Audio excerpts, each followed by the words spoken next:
Good morning, everybody. Hope everybody's doing well this morning and enjoyed that 15 minutes of Kenny Glick. Next up is going to be Tom Gentile in 5, 4, 3, 2. Hey everybody, Tom Gentile. Good morning. Welcome to the opening bell. Welcome to Power Profit Trades. Glad to have you here. It is Monday, December 6th, 2021. I have got quite a list of things to go over. It's not how am I going to get through this hour? It is how am I not going to get through this hour with so much to do. So I'm going to be breaking up some stuff today. For those of you that join me here on Monday Morning Live, good morning to all of you guys hanging out with me here. I see all of you in the chat box here. Quite a few people on the morning show with us here. Also coming in from YouTube, I've got the YouTube stream happening right now, going live on YouTube. Good morning to all of my YTers. Good to see you guys hanging out in here with me as well. You guys all know the drill here. All right, we're going to go through a couple different segments today. What I want to make sure we cover today, based on what happened last Friday, I want to do a full market overview. All right, we're going to look at our stock market chart. We're going to look at overview stocks. I want to look at FAANG because FAANG really kind of got clipped a little bit last week. And what everybody thought was the safe zone to be in, now we're all questioning whether that indeed is the safe zone. I want to also talk about the letter C, because C is for correlation and how we go through as pattern traders and take a look at all of the bullish opportunities that are out there and all of the bearish opportunities and strip out those that just are very highly correlated with the market and leave us with stocks and leave us with trades where we're looking at something that moves unto itself and isn't so much relied on what the overall market does, okay? So that's a big one we want to discuss as well. And then finally, we need to get to what's cheap and what's expensive. I've got an article for you that I want to share with you that I did on Friday that can help you get there. And of course, we're going to look at what's going on in the overall markets of what's the top 10 cheapest opportunities by options and what is the top 10 most expensive option opportunities that you want to be look at possibly selling. All right. So that's what we got going on, guys. So, hey, let me mention this real quick too. Oh, did everyone see the move in Bitcoin? All right. Talk about, I saw a noticeable drop in my account, my own Bitcoin, my cryptocurrency account. In fact, the real dive didn't happen until after the close on Friday. And then Friday afternoon, it was like a couple of wallets. A couple people got together and said, yeah, you know what? We're gonna get out of some of our coin, and pushed this thing down double digits on Friday afternoon. You know, when you look at the futures markets this morning, they opened down 10% off of Friday's numbers. That's because it wasn't that, you know, if you take a look at cash is down a little bit today, but the futures are down big. The reason why is the futures don't trade on Saturday. They don't trade on Sunday. They have to open up to Sunday night. They have to open up Sunday night with wherever Bitcoin was trading over the entire weekend. So I'm going to take us a look at Bitcoin and possibly Ethereum, all right, before we end out our hour. Right, and then I'm going to take on my my show this afternoon show. I'm going to sidestep a little bit, and I'm going to go through a couple of different patterns we use. I call money patterns. So it is Money Pattern Monday at 1 p.m. and so we'll be doing that as well. As far as cryptocurrency, I've got a special. I'm actually going to dedicate my opening hour. All right, the one you're on right now. I'm actually going to come live with you on Thursday. So I do Monday, Tuesday, and Wednesdays here for those of you that don't know. But I'm going to steal the show on Thursday, and I'm going to dedicate that entire hour to cryptocurrency because guess what? In the midst of that big fallout that happened on Friday, two things happened. We hit some significant support levels. I'm going to show you those today. But more importantly, I started seeing green lights popping up on some of the altcoins. And so what we're doing is we're kind of in that wait and see mode. It's kind of like we're in the brush, all right? We see the opportunities, but I want to see what these opportunities do over the next day or so before we jump out there and look at something meaningful, right? A lot of stuff's out there. A lot of stuff's looking good. We'll get into it, guys. Let's first start talking about this market overview. And for that, what I need to do is I need to jump over and, wow, you know what I need to do? I need to open up the big red mouse, all right? Clifford, the big red mouse, where are you? And the reason why is because I want to make sure that all of you in the room know exactly what I'm looking at here. And there we go. So there's my big red mouse. Let's pop on over and let's take a look at the overall charts. Now, what you see on the screen and what I want to share with you today is I want to share with you what has happened in the last 30 days. We'll move in, we'll move out on what's happening with the overall markets, but I really want to tune into the hard right edge of this chart right here. This is SPY. All right, so as I'm looking at SPY, what is apparent looking at this chart, guys? All right, what's apparent looking at the chart? We were in a sideways pattern going all the way back to November. So we're talking about the entire month of November, pretty much a sideways move, right? We hit some new highs over here above the 470 mark. We kept pulling back to around the 460, the mid 460s. We punched below that last Friday and then had a gap up that happened Monday. So this is last Monday, Tuesday, Wednesday, Thursday, Friday. What is apparent? We dropped out of the support levels for the month of November and started out the month of December dropping all the way down into 450. We're talking about 470 was the highs for for a couple of times in November. We dropped right out of that. Here's the other thing that's even more apparent that I want all of you to take a quick look at. See this red line? This red line here, for those of you that are brand new, and by the way, if you're brand new with me here for the very first time, show me some attention in the chat box right now. Tell me if you're new, because I see quite a few people in here. I want to make sure that I'm giving you the education and I'm not just throwing it at you so fast that you're not able to pick it up. So if you're new, let me know. All right. I see some newbies coming in here right now. And I see Richard, Howard, Jane. Got a couple members. If you're a member in the room, then change your name. Tell me who you are. Tell me where you're coming from. A lot of newbies in the room. Here's what I want to show you guys that are new. Everybody here can get a chart of SPY. All right. Everybody here. Doesn't matter. You don't need my tools. You don't need, you don't need anybody's tools. You can get this right off your broker's website. All right. That's what we're looking at here. This candlestick chart. The red candles show that the close was below the open. The green candles show that the close was above the open. That's all that is. Candlestick charting. This red line, this is what I want you to pay attention to, because what this red line is what we do is we track all of the near-term options. Okay, I track the 7-day options. I track the monthlies. I track the long-term stuff. And what we're able to do is we're able to see what those option prices are doing on a day-by-day basis. We take those at-the-money calls, at-the-money puts, slightly in the monies, calls and puts, slightly out of the money calls and puts. We take all the near-term options because that's where the volume is. And we timestamp those things. And we turn them into percentages. Because if the market goes up, calls get more expensive and puts get cheaper. If the market goes down, puts get more expensive, calls get cheaper. But to track these, what we do is we look at the time value. We stamp that time value. Here's what I want to show you. Look what happened last week. Last week, we were down here in terms of time. And at the end of the week, we were up here. Last week, we were time stamping this at 11 and 12. This week, or by the end of the week, this thing moved to the 20s. What does that tell me? When something goes from 12 to 24, what does that mean? If it's a stock, it means it doubled in value, right? If option premiums, if the time value that you and I are spending on options, whether it's a week, a month, a year, if that time value goes from a 12 to a 24, you know what that means? That means that you're now paying twice as much for your options premium today compared to last week. So if you've never ventured into options, what I want you to think about, Howard, is this. Don't venture in lightly. Options, my first jump into options, guys, for me, options were, this is what I looked at. It's a stock, but it's cheaper.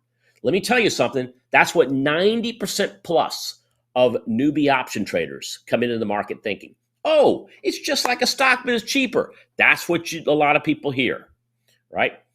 And while the context of that is somewhat true, it is cheaper. What it does from there can be something completely different than the stock itself. So if I'm buying a call option, yes, I expect this. I'm looking to see the stock go higher because the call option should go higher in value. Emphasis on the word should. Doesn't mean it's always going to do that. So what we have to look at is you got to think about when you buy a stock, maybe you're in that for an investment. Unless you're a day trader, you're looking at it as a longer term investment. Okay. Give you an idea. I'm looking at some of the stocks right now on my radar. GLD is one of them. All right, I already own it. I'm looking at buying more. You know, some of the other stocks I'm looking at, AT&T, long-term stock. Long-term stock. You know, when I talk to folks in the circles of communications, when you mention AT&T, they all go, ugh, bad service, terrible coverage. Go to Verizon. All right. Well, AT&T is more about their wireless data. Okay, there's more to it than that. And so I'm looking at AT&T and I'm thinking, is this a long-term trade? Right. Hence, when you look at value, a lot of people might say Alibaba has some value in it, being a $200 stock not that long ago, and is now trading down near 100. Right. But again, just like AT&T, just because something was high and got cheap doesn't necessarily mean it's a buy, right? It's something that's on the watch list right now for me. Trying to dig into this a little bit more and say, well, with Alibaba, if it gets delisted, right, is that going to cause a problem if I own it? If it gets delisted, is everyone going to run for the exit doors and sell before we get, we drop out? Ford's another one. I got one of our members saying, what about GM? Ford's another one because Ford was a stock that was a teenager, and I mean a tween, if you want to call it that became something very big, right? And now everyone's looking at it saying, all right, well, with Rivian going down, what's that going to do to the price of Ford? And then you look at the options. The options, guys, for those of you who are new, the options are going to help give us an idea of the range of these stocks and what we can see as a risk profile for these stocks themselves. All right, I'm going to get back to overall market. So we're looking at this, for those of you new, with an overall view. What's the overall market telling us right now? Well, it's telling me to expect more of this. It's telling me to expect more of these big, big moves. We might take a pause. What's going on today? Let's go take a look and see. So SPY, right? I'm taking a look at SPY. What's going on with SPY? So here's SPY on Friday. All right. This is a 15-minute bar. This is where we opened on Friday. Here's where we closed on Friday. But we had a big, massive move down where we went from the 460 was the level we were at on Friday. We came all the way down to 448. That was a big move in the S&P, big move in the Dow. What's happened since then? See this area here? This is Sunday. Okay. Here's Monday morning while we were all sleeping on the East Coast. And here's what's happened now. We get a little bit of a move. We get a big move, kind of a pop down and a subsequent move back to the upside.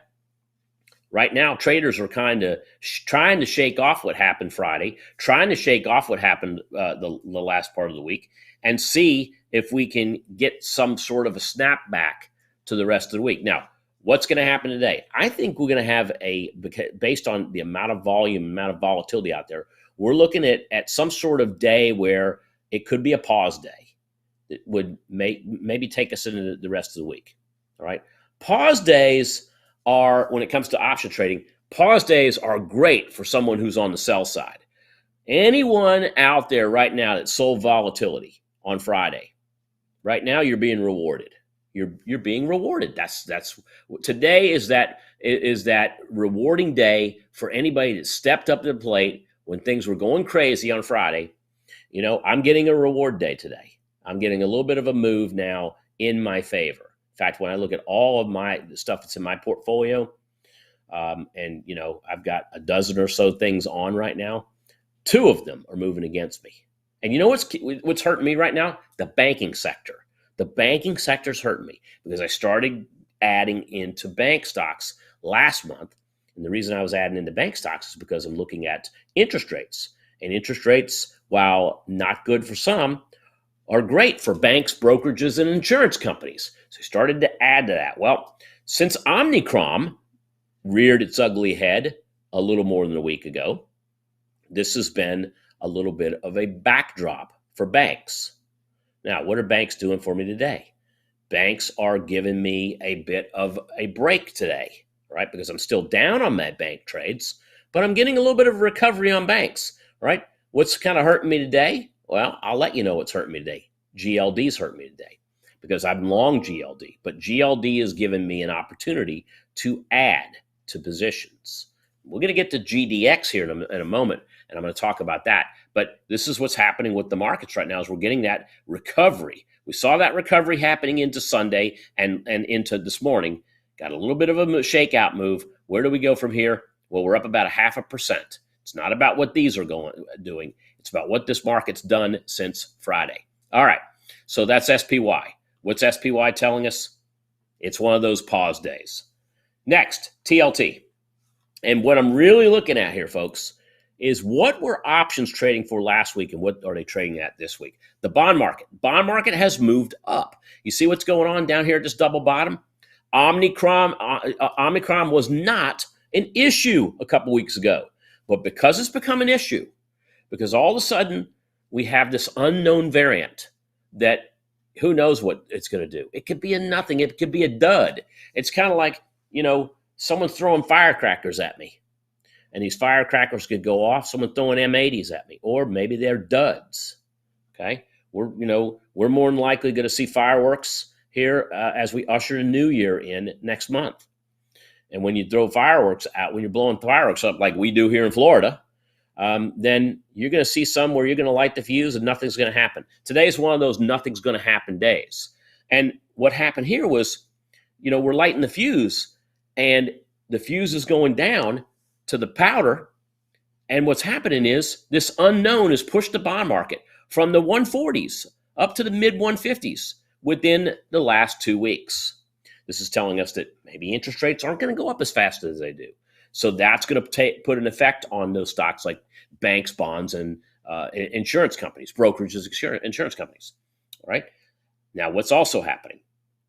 This thin red line is telling us that option traders in the bond market believe that we're going to see a lot of fluctuation here in the coming weeks for bonds. All right. I'm skipping the cash market and I'm going straight to oil. Right.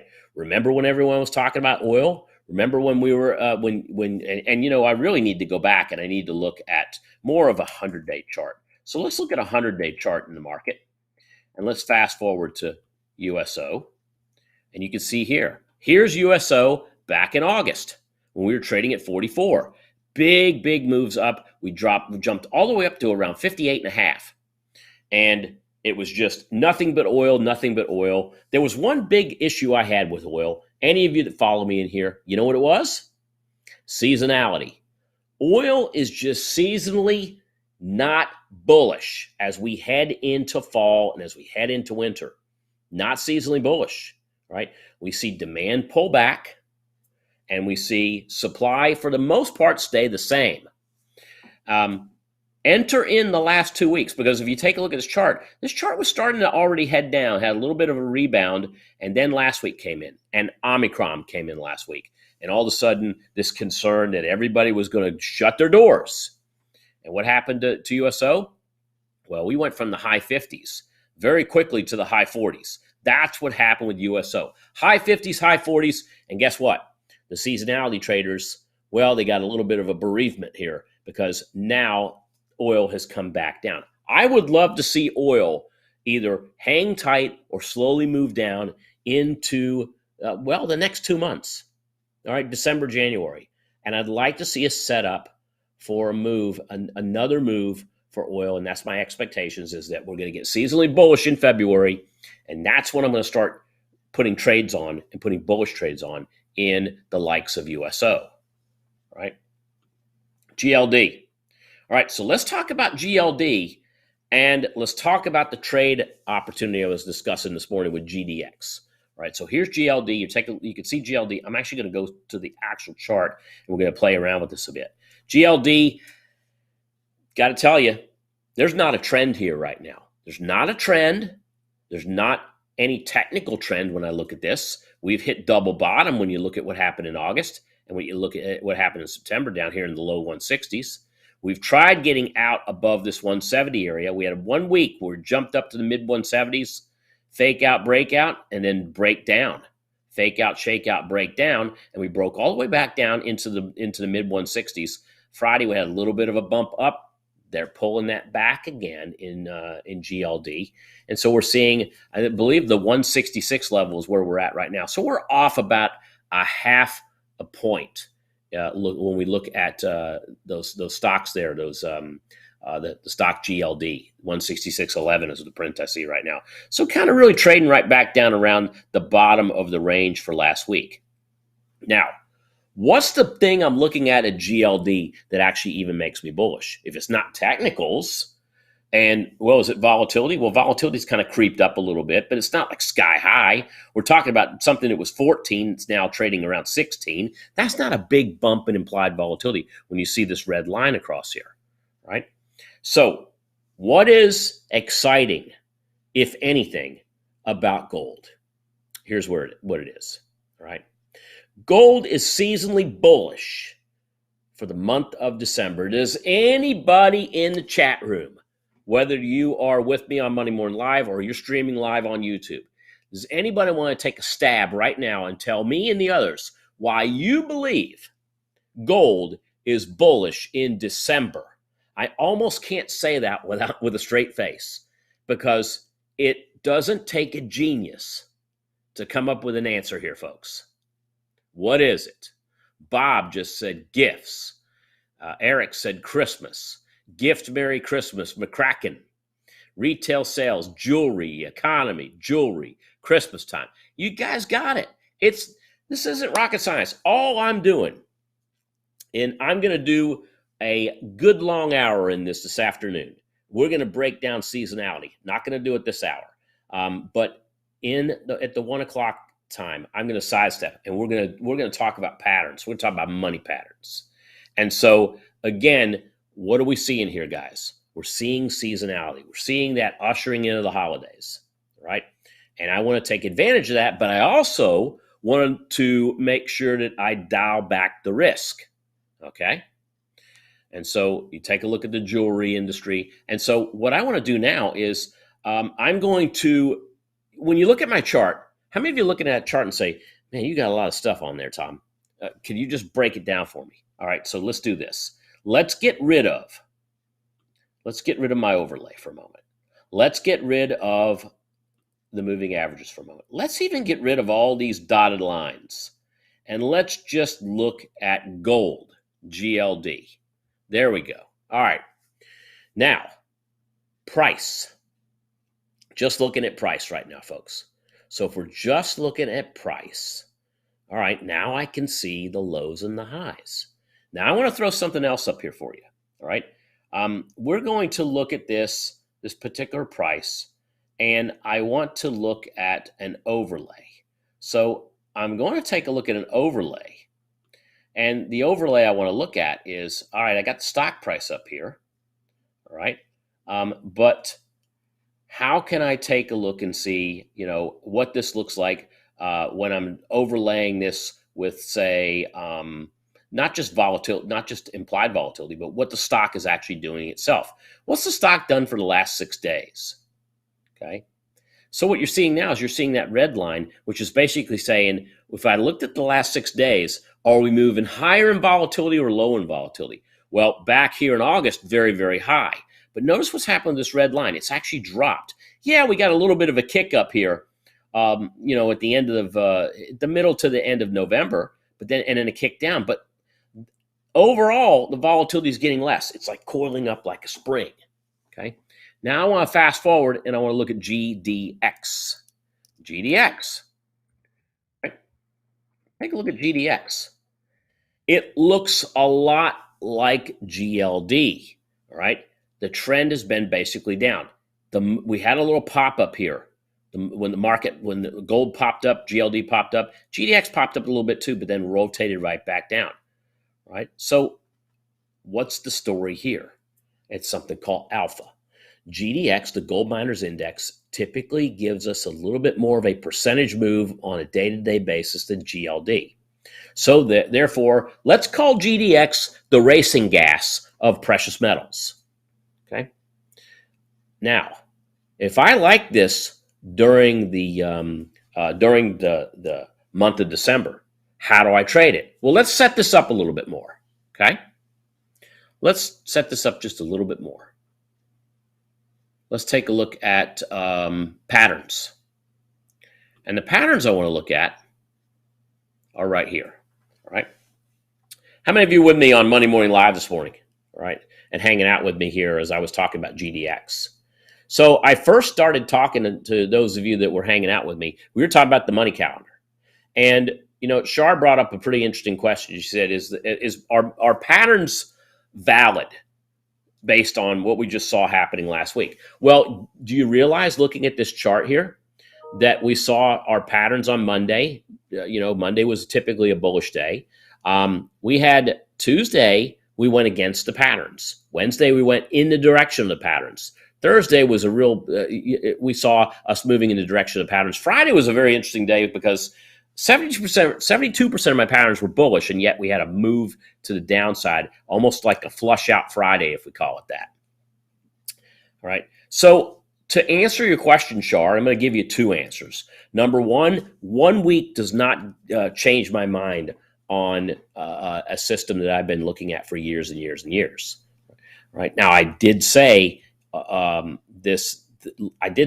month that based on a lot of the holiday patterns, a lot of the holiday buying happening earlier and earlier, is that going to cause an issue coming into the last week of December? I said it might, right?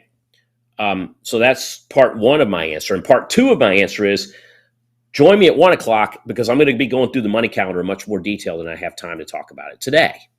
Okay, so I was talking about GDX, and what I was talking about was GDX as a bullish opportunity. Last 9 years, this pattern has worked. Last 9 years, we saw the month of December very, very kind to gold and to GDX. Last year, we saw a move that resulted in about a 2.5 point move on GDX from the time the pattern started until the time the pattern ended. You can see it right here. All right, start time or start pattern, end pattern. In fact, we really were looking about 30, 36, 39, 35 half, 38 half, almost about a 3 point move during that move that happened in 2020. Right. And here's another one for you. Okay. If I have, let's go backwards for a second. If I have 58 potential opportunities today, December 6th, 49 of those 58 are bullish and only 9 are bearish. How do I trade this? I could trade a bullish pattern and a bearish pattern if I'm really worried the market's going to roll over. Let's do some hedging. But the other thing I talked about this morning is, what about picking bullish patterns on stocks that move up regardless of what the market does? And that's where we move back to GDX. And I showed this chart this morning on GDX. This is a correlation chart. All right, so let me work with you here. What you see here on up on top in the black and white candles is the SPY. Notice higher highs and higher lows. And then you notice the pullback that happened in September to October, around October 1st. Then you see the move in October that took us to new highs. And then we had that kind of double toppy area that happened in November. And then what happened last week? Now, what's in red and green, the colors, is GDX. Does this pattern down here, does this stock or this particular price chart down here look anything like the chart above? The chart above was making higher lows and higher highs. The chart below was making lower highs and lower lows. The chart above, when we hit the October timeframe, it moved to new highs, all right, off of the last 6 months. The chart below only recovered some of the highs, but never hit new highs in 6 months, as those highs were up here around 36. Didn't get there.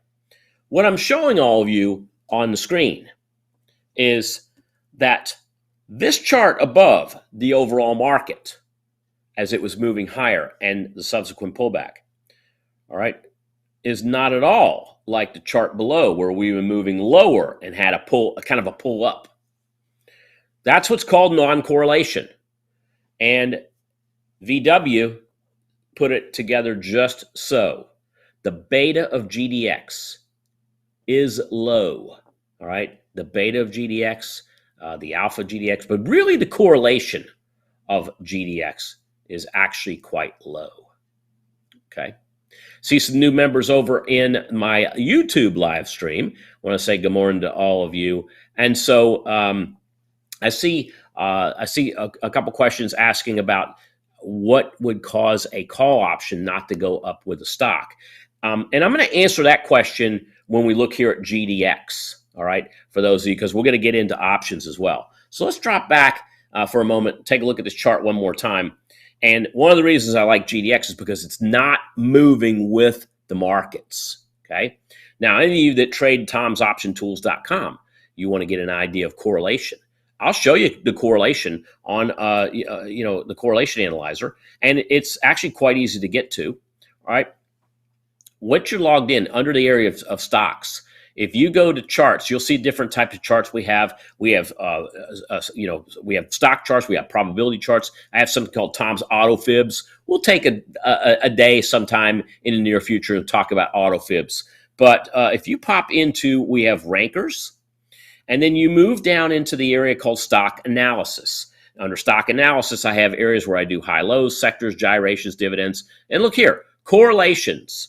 And you can correlate one stock against another. You can correlate a list against another. You can correlate your stock list or stocks you're trading against the overall markets, right? And that's exactly what I did. What I did was I did a correlation. Let me show you what I did, all right? You want to see the kind of stuff that I do on the weekends, all right, while college football's playing, while Georgia lost their perfect season? You want to see what I did when I watched Tampa Bay beat up on the Falcons? Right? Yeah, had the big screen on, but I'm a multitasker. All right? Wife can't stand it. She sees me on my phone. She says, how can you do that? All right? She says, I know that you can't have one eye on the phone and one eye on the screen. And I know. Sometimes I have two eyes on the phone. Sometimes I have two eyes on the big screen. But what I was looking at was this. And I'm going deep level, and I'm going to spend more time at 1 o'clock talking about how I did this. But what I basically did was I looked at, for instance, here's GDX, and here's GDX against the Dow Jones. Let's analyze that real quick, right? And I see that DJX has a 0.32 correlation to GDX, all right? In order for the Dow to be moving exactly with gold, I would have to see this correlation at a 1, So it's at 0.32. The closer that is to 0, the closer it is to just not correlating at all. Now, if I saw a -1 on here, what that would tell me is GDX is actually moving completely against the Dow. So I have an areas between +1 and -1. And so if it's +1, it's moving with the overall market. If it's -1, it's moving completely against the market. If that thing's somewhere near 0, plus or minus, it's doing whatever it wants to do. That's what I like, all right? I'll go into this in much more detail at the 1 o'clock show when we get into patterns. But I wanted to show you kind of how I get there. And again, it's it's in my stocks tab, stock analysis tab. You got correlations. You got all types of things we can do here. Highly inversely and extremely non-correlated. Extremely non-correlated is where I ended up going to find these scans. So from there, we created that trade. We created a trading opportunity. And I came to this conclusion this morning when I was looking at Friday's data. Let's check in and see how this is actually doing right now. So what we were talking about, folks, was we were talking about buying the January 7th 30 calls, all right? January 7th 30 calls, we're trading 153 by 161, right? That's where they were trading when we were looking at the price action going into the close of Friday. So where are they at right now? Let's go ahead and take a look. I'm sliding over right now my Street Smart Central account, and I'm going to type in GDX. All right, there's our VanEck Gold Miners ETF. All right, now how can we trade this? So one thing we could do is we could just simply go out there and buy the stock. And if you buy the stock, you're talking about buying something that you'd be selling 30 days later, win, lose, or draw. And you would be buying it based on the patterns that you see. As a pattern trader, that's what I do. I look at the pattern, I spot the opportunity. The opportunity right now looks like it's in GDX. Then I'm going to create a trade out of that. One could be just buying the stock. If I want to buy 100 shares of this, this is what it would look like. All right, buy 100 shares of the ETF. The ETF's trading at 31.05. One share is going to cost me $31.05. 10 shares is going to cost me $310. 100 shares is going to cost me $3,105. Okay, that's how that sets up. It's a $3,100 price tag to buy 100 shares of stock. Can I take this trade and get it lower? All right, can I put an alternative trade on with GDX? And the answer is yes, I can. Right, so I can do that with a call option. So in this case, let's look at calls. Now, the calls that I'm looking at, when I bring up, and again, let me make a couple things very crystal clear here for the live stream. Number one, I'm not your broker and I'm not your money manager. I'm my money manager, all right, not your money manager. So, I'm not giving you individual trading advice. I'm giving you education on how I approach the markets, all right? But then number two, I'm not going to tell you who to use as a broker. All right. I'm not going to go out there and say, hey, here's a link for a free stock on Webull, or here's a link for a free stock with Robinhood. Okay. Trust me, these folks have approached me on more than one occasion and said, hey, we want you to be an affiliate. I don't need that. I don't need that. And what I want you to do is I want you to find what broker works best for you. Okay. For some of you, you might need full service. Okay.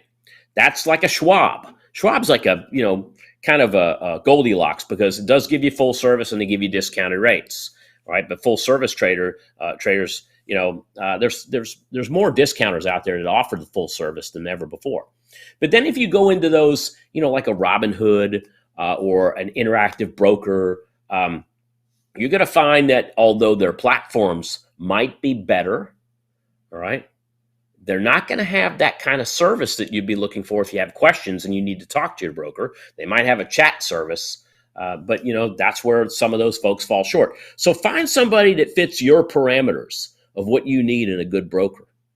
Now, back to calls. I'm looking at the GDX calls here, and notice the 1210s came up on my list. I'm not interested in the 1210s. You know why? Because the pattern ends on January 6th. I need something that goes out and expires around the time frame that my pattern ends. So that's why I looked at the Jan 7 options. Okay. If I'm looking to get into a trade, I'm looking to open a trade.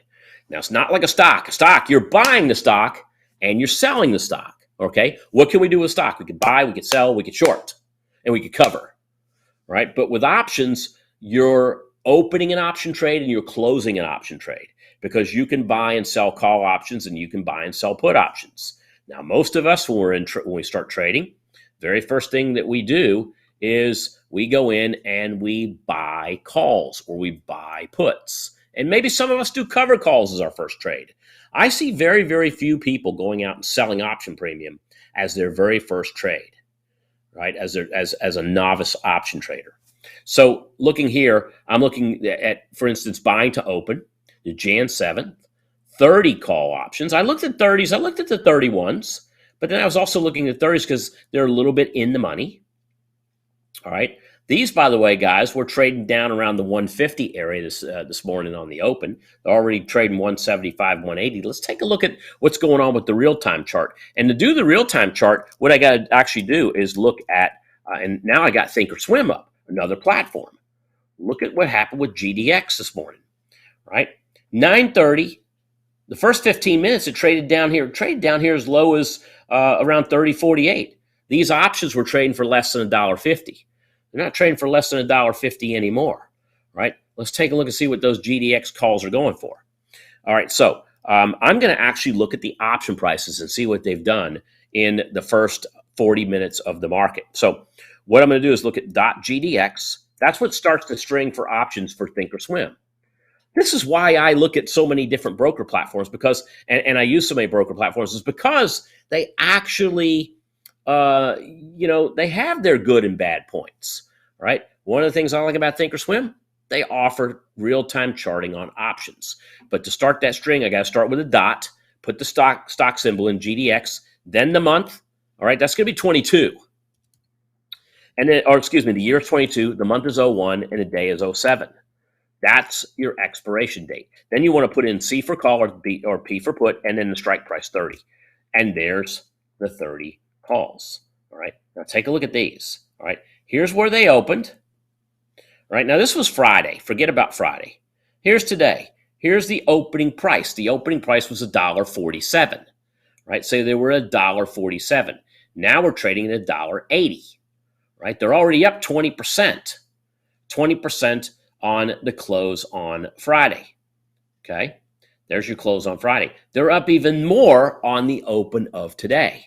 I'm just looking for 100% return on these calls, and we're already up more than 20% or at least 25% off that trade. So if you were looking at this trade, you were looking at placing an order on this this morning on the open, here's what potentially you were looking at. All right, closed at $1.57. So if I wanted it at $1.57 or better, one way of being able to put that trade in would have been using a limit order of $1.57 or better.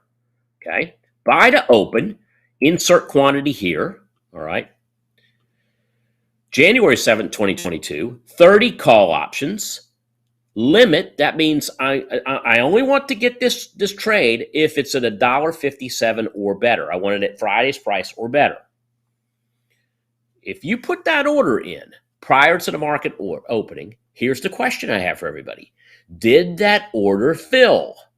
Did that order fill? What do you think? By looking at this chart right here. Here's your opening print. That's the first 15 minutes. Let's look at the first 5 minutes of the day. Here's the 5 minutes of the day. Did that order fill? The opening tick was $1.47. So the answer is yes. You got 10 cents better than what you should have got based on that opening print. If you waited, and we talk about this a lot, guys, in this room. If you waited the first 5 minutes and let the order imbalances work themselves out, what was the 935 print? $1.50. Okay. Who low ticked this? All right. Well, to low tick it, you would have had to come into the 940 print because the low in the 940 print was $1.41. That was the low tick so far for the day, trading at $1.83 right now. So let's use $1.50 as a nice round number. All right. If I'm in this at $1.50, what am I? And I want to take. Let's say I want to take 50% profit. What's 50% of $1.50? 75 cents. So you take, if you were filled at $1.50, if you're looking at this trade at $1.50, and you're looking to get out of, let's say, half of it. First of all, in order to get out of half of anything, you need more than one contract. So let's work with two. If you were going to get out of half of it at 50%, at a 50% profit, then what you're looking at is you're looking for that $1.50 to go to $2.25. That's a 75-cent profit. That's 50% of what was committed to the market to begin with. So you would be looking to, after being filled, sell to close half of your position at a limit price of $2.25, and you might have to make that a good till cancel order. Good till cancel order means that this stays in force even after the close of today. It stays in force tomorrow, next day, next week, right? Until one of two things happen. Either the order gets filled, or if it doesn't get filled and you're looking at it once again and saying, I got to get out of this trade. And then you would then cancel that order manually, and then you'd put another order in to fill, right? So let's say you got out of half of that and it filled at $2.25. And now you've got another half, and you're saying, well, what would I get out of my other half at? But you get out of your other half for 100% profit. What's 100% of $1.50? $1.50. What's $1.50 plus $1.50? $3. So you'd set up the same order to get out of the other half of the trade at a sell to close 1. You're selling the other half of your trade at a limit of 3. So if GDX goes up, and by the way, where does GDX need to go? If I own the 30 call, where does GDX need to go for my GDX calls to be worth 3? Right? Think about it, guys. If I have the right to buy GDX at 30 and it's trading at 33, then if I have the right to buy it at 30 and it's trading at 33, that means I have something here that has $3 of real value. If I paid $1.50 for something that has $3 of real value, I'm going to have tons of people wanting to take that thing off my hands at 3. Therefore, I would sell it at 3. And all I'd need GDX to do is go from 30 to 33. Now let's talk about price points here for a moment. If GDX goes from 30 to 33, what did it do as a stock? It made a 10% move. If my call options go from $1.50 to 3, they made a 100% move. So for those of you that are new in options, I just gave you a very, very small dose of what an option can do for you when things go right. Now let's talk about what happens when options go wrong. Okay, let's say that this completely derails. It goes off the rails and gold goes lower. All right, gold goes down to $1,600 an ounce, and GLD goes back down into the low to around 160. And GDX goes down to 28. And this all happens by January 2022. If you own GDX stock, let's say it goes to 27, goes down 10%. If you own GDX stock, you own 100 shares of GDX stock, you just lost 10%. Right? Your $3,100 trade went down to $2,700. Okay. So, you're down 10%. You're down $400 on the position. If you held for every call option you held, the most you can lose is what that call option cost you. In this case was $1.50. So you lose $150 versus the trader in GLD losing $300 or more. Now, where it gets kind of annoying, if you will, is what if GLD just flatlines and it doesn't go anywhere, all right? Goes up a little, down a little, up a little, down a little. What can happen is your stock trade goes sideways. You don't make anything, you don't lose anything, but this option trade could wither away in value and your $1.50 could become zero. That's called time decay. That does happen in options. So let that be a lesson to those of you that are new in the world of options. Options are not like a stock, but cheaper. Options have time element and options have volatility element. Stocks have a price element, and stocks do have a volatility element too, as well, the stock volatility, SV. But options have that time element in them too, because it's a race to the clock of what that option is going to be worth by the time we get to January 7th. All right. Hey, let me switch gears here real quick, guys, because I see a lot of you wanting to talk about FAANG and Apple. Okay, what's going on with Apple? What's going on with FAANG? So I want to jump back and I want to look at what's happening with those. So let's pop back on over to the overall markets. And I'm going to jump to stocks, and I'm going to jump to my stock charts. And we're going to jump back out of GDX. And what I want to do is I want to take a look at our FAANG position. Okay, we're going to take a look at starting with Facebook.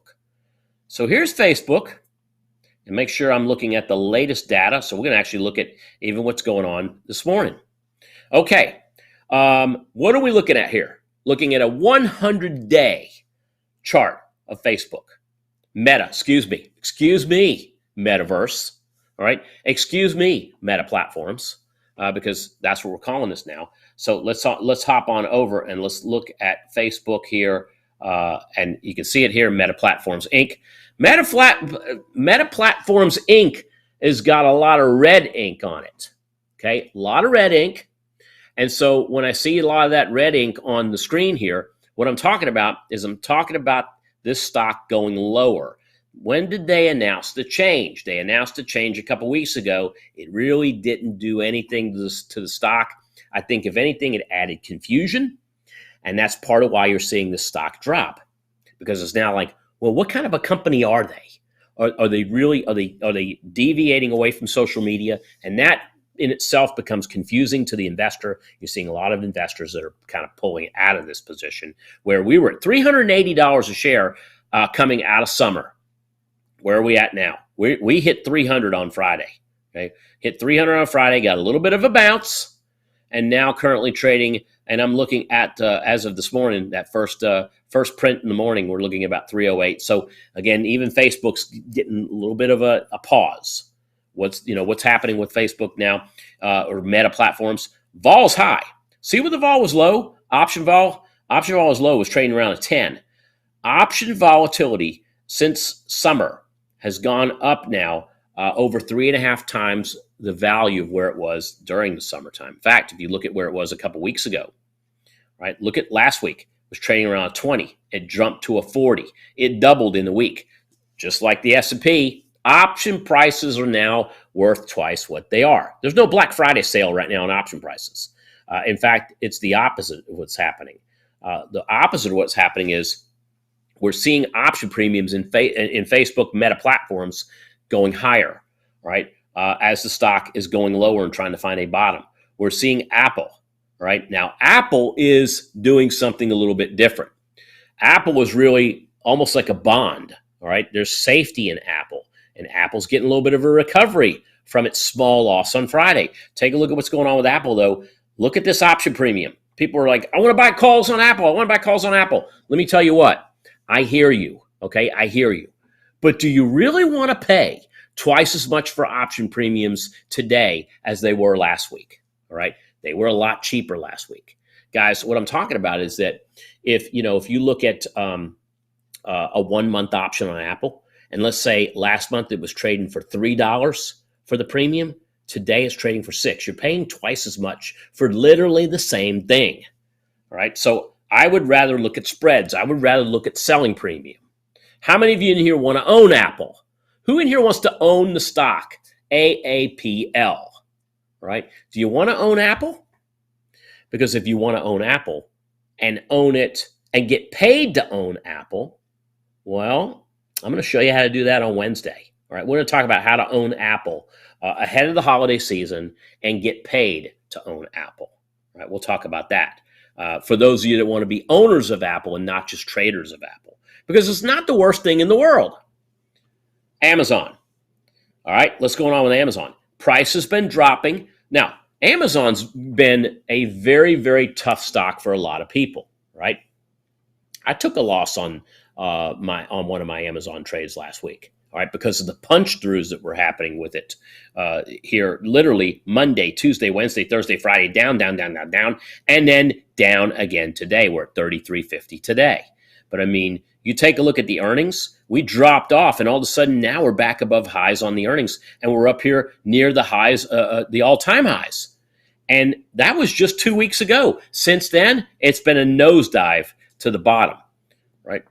What's really interesting with Amazon is that this is not a washout yet. So there possibly is more pain to come for those Sprinter van drivers that happen to own options on Amazon, okay? Not yet as expensive as I've seen. Netflix has not been the place to go to for safety either, because they've been dropping here outside of that $700 high that we saw at the end of November, right? Now we're trading back around 600. There's a 100-point drop-off in Netflix. And what's been going on with Netflix? Well, it's on the high side of premium. I don't want to buy puts on Netflix. I don't want to buy calls on Netflix. I want to sit still on Netflix, right? Look at Google. Google, too. Which I have talked about on this program time and time before, which used to be the best place to put your money in FAANG. Well, not so much anymore. Apple is the best place to put your money in FAANG because of the trends. But take a look at Google. One thing's apparent about Google. It did pull back. It really is kind of sitting in an area. We are seeing some lower lows today. Look at that volatility jump. We jumped up last week had a big jump up from 16 to 32. 16 to 32, that's almost a double in options premium on Google. So those of you that like to trade FAANG, right? You like to trade stocks on FAANG. FAANG is getting a flush right now. FAANG's getting a flush right now, and it's absolutely apparent what we're seeing happening with FAANG. So what I like to do, C is for correlation, and FAANG has been leading, not lagging. FAANG has been leading the markets in terms of the pullbacks. FAANG's been leading the tech industry, and tech has been leading the overall market as far as the moves to the downside. Will it ever stop? Like Vanilla Ice says, yo, I don't know. Turn out the lights and I'll glow. And speaking of glow, take a look at, like I said, one of the best areas that I like in terms of inverse correlation, gold, GLD, GDX, in these times where we see this uncertainty. And you see it happening. You see what's going on with GDX right now. We're getting an inflow into GDX, and that's pushing GDX and our call option prices to go higher. All right. I'm going to hold off, guys, on getting into cheap and expensive options. All right. I'm going to put that into the 1 o'clock show. All right. So we're going to be talking in the 1 o'clock show about money patterns. We're going to talk about in the 1 o'clock show about correlation. And we're going to really start to get into how to take those cheap and expensive option lists. Look and see if there are any patterns in those top 10 most expensive and in those top 10 cheapest. And is there something we can do with those? That's something I want to push towards the 1 o'clock show. As I'm getting into the last couple minutes of my program, let's talk a little bit about cryptocurrency. Okay. So what's going on with the crypto markets? Because there has been a bit of movement in crypto. And so if I look at crypto, hey, let's just look at one chart. All right. BTC. So Bitcoin, and this is not a chart of Friday. This is not a chart of last week. This is a chart, if you want to look at the chart with me here, this is a chart of the all-time high that happened, and that happened in around the mid-November area. We saw that all-time high at 67,549. The all-time high was actually 69,000 on the dot. Somebody bought this thing at 69,000 and they're like, wow. But when you look at this, we were talking about, have been talking about in the program for the last few weeks, pullback levels. And we were looking at short-term pullback levels based on the lows that happened at the end of September. And we were talking about the long-term pullback levels from the lows that happened back in July. And the question that we kept telling ourselves is, are we going to be bouncing off the short-term levels, or are we going to gravitate to the short-term levels? And guess what? The question got answered on Friday. Because when you look at cryptocurrency and you see what happened on Friday, Friday became a fib level buy. For those of you that are microcurrency traders, we've been pushing this out to you. And last week's watch list, we were showing you that, call it fortunate or call it unfortunate. A lot of people were thinking, oh, unfortunately, Bitcoin's going to pull back. We were looking at it as, fortunately, Bitcoin's going to pull back because it's going to offer us better buying opportunities and more buying opportunities, not on Bitcoin and Ethereum, but a lot of the little altcoins that we weren't getting signals on. All of a sudden, we're starting to get signals on a lot of things. So now it's a matter of me going in and looking at this with the team very, very close, trying to get an idea of where these levels are going to be and where we're going to see some really good buying opportunities on some really cheap coins. They're coming. And what I'm going to do is I'm actually going to do a whole hour. I'm going to dedicate a whole hour this Thursday at 9:30. I'm stealing the show from somebody on Thursday morning. And so we're going to do a 1 hour session just on cryptocurrency. And I'm going to get into Bitcoin. I'm going to get into Ethereum. I'm going to get into altcoins as well. So guys, again, 20% weekend drop on crypto. And we saw that Friday number that came in. It was related to Friday's market action. I got a special crypto event that's coming out. It's going to be on Thursday. But I'm going to take 1 p.m. And I'm going to get even a little bit more deeper when it comes to money patterns, when it comes to correlation, and when it comes to buying cheap options and selling expensive options. So thanks for hanging out with me here, guys. I'll see you again. I'll be back 1 p.m. right here on this channel, and we'll see you then. Bye, everybody. Hey traders, Andrew Keen here. I want to share my secret to success. The talking heads on TV want you to believe that successful trading is complicated and always changing. But I built a